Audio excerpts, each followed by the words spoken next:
ቴዲ አፍሮና የኤምባሲው አጀማመር ስብሰባ ምን ይመስላል የሚለውን እንግዲህ አምባሳደር አብርሃም ንጉሴ አብርሃም ነው የሚባሉት አምባሳደር አብርሃም ንጉሴ ከቴዲ አፍሮ ጋር ማርች 25 ይገናኛሉ። እንግዲህ ፒክቸሩ በዜና መልኩ ወጥቶ ነበር። እንደምታዩት ላሳያችሁ። እንደምታዩት እስራኤልና ኢትዮጵያ ጥልቅ ታሪካዊና ባህላዊ ትስስር አላቸው። በኪነ ጥበብና በሙዚቃው ዘርፍ አብረን ልንሰራ ይገባልና ግንኙነታችን ለማጠናከር ተመካክረናል በሚል እንግዲህ በገጻቸው ላይ ጭምር የለጠፉት ነው። መቼ? ማርች 25 እስራኤል ኤምባሲ ሄዶ ተነጋግሮ ይወጣል። ማን? ቴዲ አፍሮ እንደውም ከነቤተሰቡ ጭምር ነው ሄደው። እውነቱን ለመናገር ከማንም ጋር ታሪካዊ ግንኙነት የላትም እስራኤል። ምክንያቱም ቅርብ ጊዜ ነው የተመሰረተችው በ1948። እንደው በእንትን ደረጃ እንኳን ብናየው በሰው ደረጃ ብናየው እንኳን ኢትዮጵያ ፈላሻዎች ሲጨቆኑ የኖሩባት ሀገር መሆኗ ትታወቃለች። እሷም ራሷ ደግሞ ፈላሻ ጨቋኝ ሀገር ናት፣ እስራኤል ራሷ ማለት ነው። ከዚህ እንግዲህ በደርግ ዘመን ወደ እስራኤል የሄዱትን ፈላሻዎች በምን መልኩ እንደሚያንገላቷቸው ደማቸውን እንኳን አንቀበልም እያሉ እንደሚያንገላቷቸው ይታወቃል። አክቹሊ ፈላሻዎች ብቻ አይደለም፣ ከተለያዩ አረብ ሀገራት ጭምር ወደ እስራኤል የሄዱና የሚሄዱ አይሁዶችንም እንደዚሁ ሴፋርዲክ ይባላሉ ይመስለኛል ባልሳሳት፣ እነሱንም ጭምር በጣም ከፍተኛ ዲስክሪሚኔሽን እንደሚያደርጉባቸው ይታወቃል። ለዛ ይመስላል ፈላሻ ተብለው የሄዱት ደግሞ ተቀባይነት ለማግኘት ከእስራኤላውያን በላይ በጣም እስራኤላዊ ብሔርተኝነትን እንትን ሲሉና የተለያዩ ወንጀሎች ላይ ለመሳተፍ ሲጋጋጡ ይታያል፣ ተቀባይነት ለማግኘት በሚል ሰበብ። በጥቅሉ ግን ታሪካዊ ግንኙነት ሊባል የሚችል የላትም። ታሪካዊ ግንኙነት ከተለያዩ ሀገራት ጋር ያላት ማናት ከተባለ ፍልስጤም ናት እንጂ እስራኤል አይደለችም። ምክንያቱም ጉግል ላይ ሄዳችሁ እንኳን ብታዩ ቀደም ብሎ በነበረው ሂደት ከ1948 በፊት እስራኤል የምትባል አገር አትታወቅም።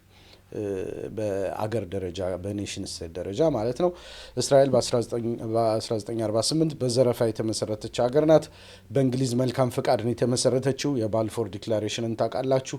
የቅኝ ግዛት ፕሮጀክት ናት በጥቅሉ ሲታይ ማለት ነው። ብዙ አገራት አሁንም ድረስ ዲፕሎማሲያዊ ግንኙነት የላቸውም ከእስራኤል ጋር እውቅና ስለማይሰጧት። ኢትዮጵያም በተመድ ሁሌም የምትታወቀው ከፍልስጤም ጋር በመቆም ነው።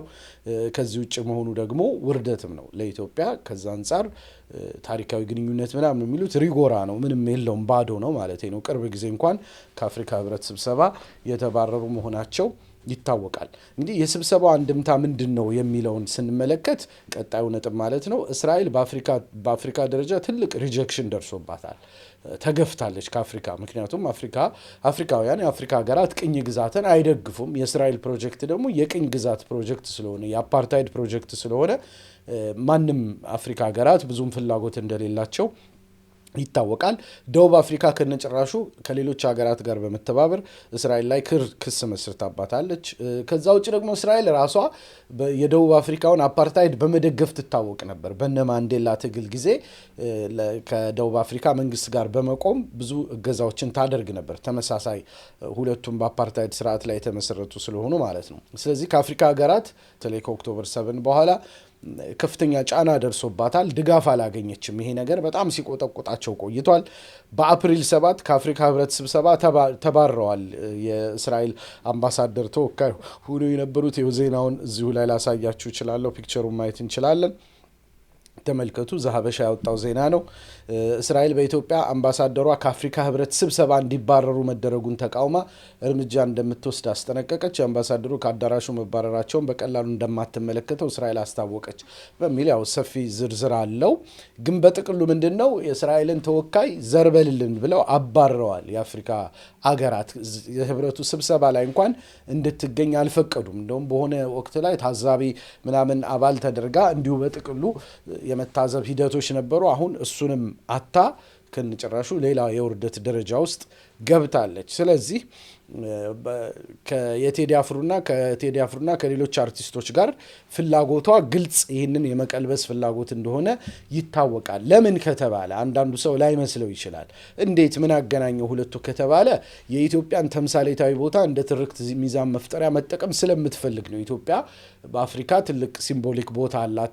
በፊት ጀምሮ አንደኛ ብቸኛ በነጻነት የቆየች ቅኝ ያልተገዛች ሀገር ናት። ከዛ ውጭ ደግሞ የተለያዩ የነጻነት ትግሎችን ትደግፍ ነበር፣ ማንዴላንም ጨምሮ ጨምሮ ብዙ ድጋፍ ስልጠናዎችን ሰጥታለች እና ከዛ አንጻር ኢትዮጵያ ትልቅ ሲምቦሊክ ቦታ አላት በአፍሪካ ውስጥ። ስለዚህ ኢትዮጵያ ጋር እጅና ጓንትነን የሚል እንትን ማሳየት ፒክቸር ማሳየት ለእስራኤል ትልቅ የሚዛን መፍጠሪያ የትርክት ሚዛን መፍጠሪያ ስለሚሆናት ከአርቲስቶች ጋር ከሌሎች ጋር በተለያየ መልኩ የእስራኤል ኤምባሲ ጥረት ማድረግ ጀምሯል። ድጋሚ ወደ አፍሪካ ለመግባት የሚቆረቁሩበት መንገድ ነው ወደ አፍሪካ ዲፕሎማሲ ማለት ነው። አፍሪካ ሰርክሎች ለመግባት ቴዲ አፍሮና መሰሎቹን መጠቀም ግልጽ ፍላጎት እንዳላቸው አሳይተዋል። በዓለም አቀፍ ደረጃ የደረሰባትን የገጽታ ጉዳት መጠገንም ትፈልጋለች እንደ ኢትዮጵያ የመሰለ ሀገር ጋር እጅና ጓንት ሆና በመታየት ማለት ነው። እንግዲህ ብላቴናው ቴዲ አፍሮ ለዚህ ዓላማ በኃይለኛው መፖሸሩን እርግጠኛ ሆነን ልንናገር እንችላለን። እነሱም አልደበቁም። በቀጥታ ግንኙነት ለማጠናከር ምናምን ብለው የዛኔ ፖስት ተደርጎ ነበር። ይሄ ነገር እስቲ በምን ይገለጻል እያልን ስንጠብቅ ነበር።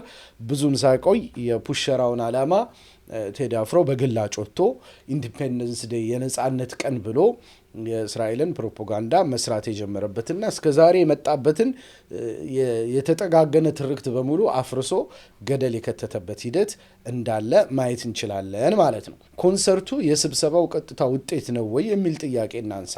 እንግዲህ የተዘጋጀው ከስብሰባው በኋላ ነው፣ ያው ሽያጩ ከተከናወነ በኋላ ማለት ነው።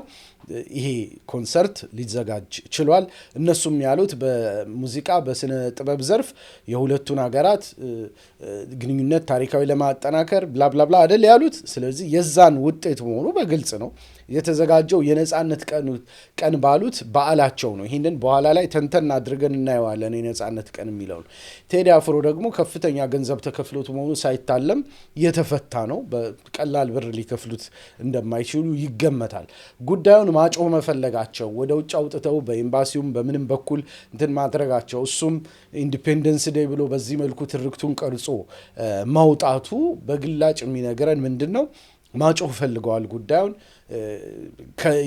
የህብረቱን መባረር ያደረሰባቸውን ኪሳራ ለመመለስ የሚደረግ ጥረት ነው። በተለይ ደግሞ የቴዲ አፍሮንም ሲምቦሊክ ቦታ በመጠቀም ወይም ሲምቦሊክ ዝናውን በመጠቀም ማለት ነው። በዚያም አሉት በዚህ ግን የደም አጠባ ፕሮጀክት መሆኑ ግልጽ ነው። በዛም በዚህ በሉት የደም አጠባ ፕሮጀክት ነው። እስራኤል ፍልስጤማውያን ላይ የምትፈጽመውን የዘር ማጥፋት ወንጀል ለመደባበቅ በተወሰነ መልኩ ለማለባበስ የሚደረግ ጥረት መሆኑን እርግጠኛ መሆን እንችላለን።